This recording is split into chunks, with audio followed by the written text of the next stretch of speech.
Howdy folks, Tex Grebner here with Tex Grebner Outdoors. Prepping for Illinois Archery season 2018. Going alarmingly well. The reason that I say alarmingly well is because my plans never go according to plan.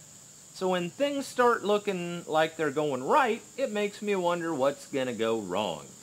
But I did get all of my new camera mounts in because I basically committed to all one brand. That way, I only really need 2 camera arm shoes to go on the cameras, and no matter what mount I put them in, because they're in the same brand of camera mount, they're all going to fit universally. So I at least standardize. I believe that these are Rage product camera arms that I'm going to be using this year. They're on Amazon, they're cheap. We'll link it so that you guys can find it. Are they the best camera mounts on the market? No. Are they the worst? No. Are they what I can afford to do what I need to do with? Yes. So, when you don't have the best, make the best of what you can with what you got. And follow your dreams, kids. How's that for positivity? But we're up in the tree right now, and there I have taken 2 camera arms and stuck them together to get a long arm that goes on that side of the tree. Now naturally, this is the way that I normally run my cameras.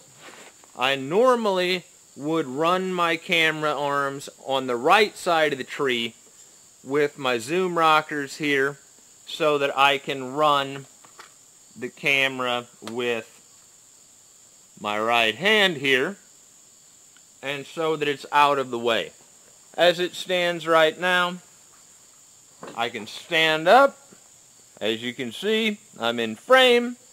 Down here is the field of view, and so I always have 2 cameras pointing at where I expect the deer to be.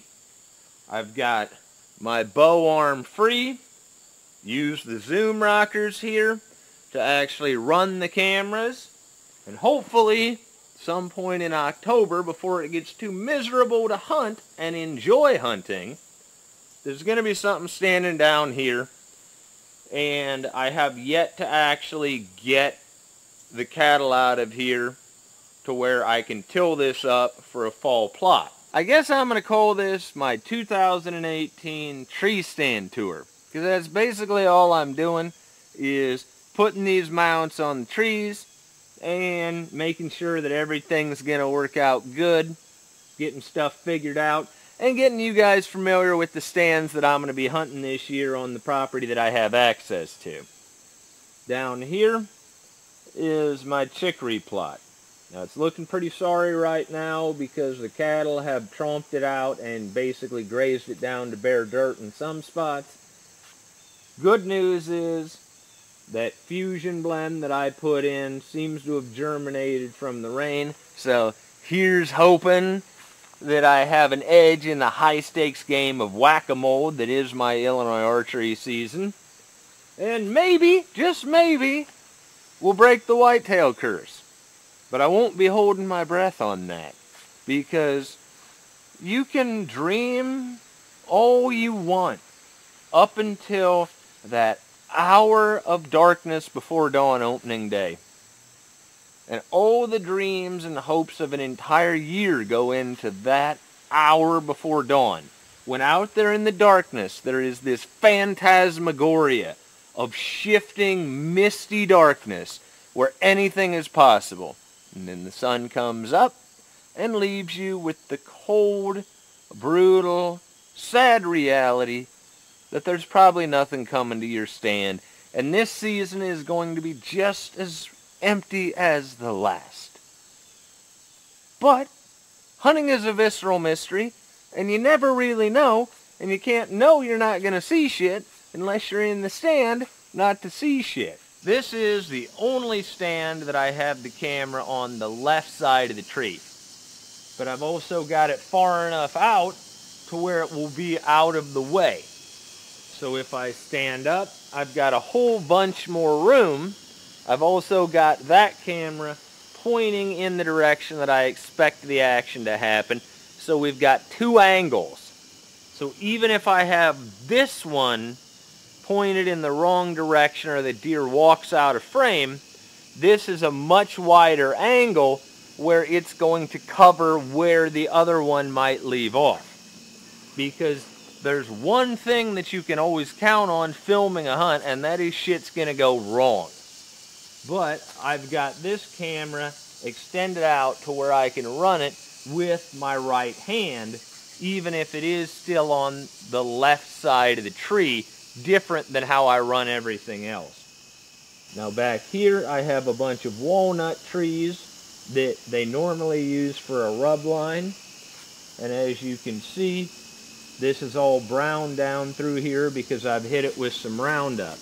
I'm not getting too ambitious about this food plot because there's no point in getting it tilled up before the cattle get out of here.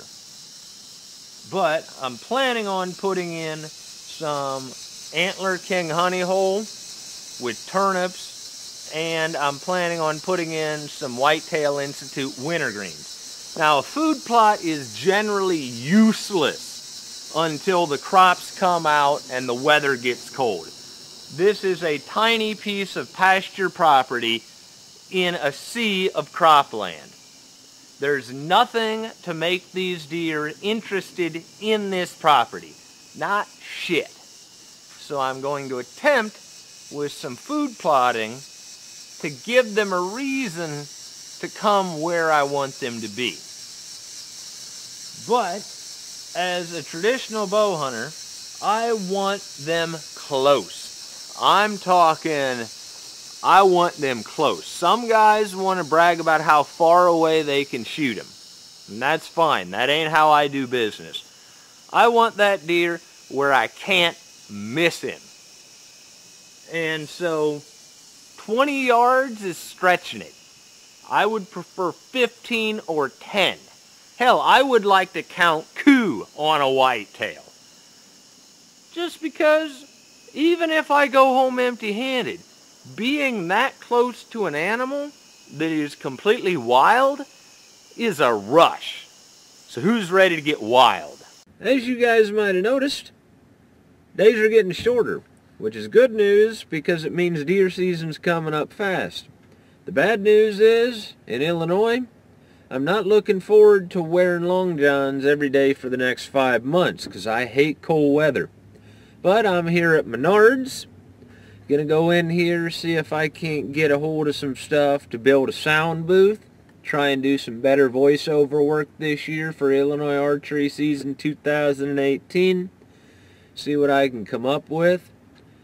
Hope you guys enjoyed your tree stand tour. As always, God bless all my sportsmen of America. Join the NRA to protect our rights. Please check out my friends over at threeriversarchery.com. Thank you very much to those of you involved in law enforcement and those of you serving in the military. And thanks for watching Tex Grebner Outdoors.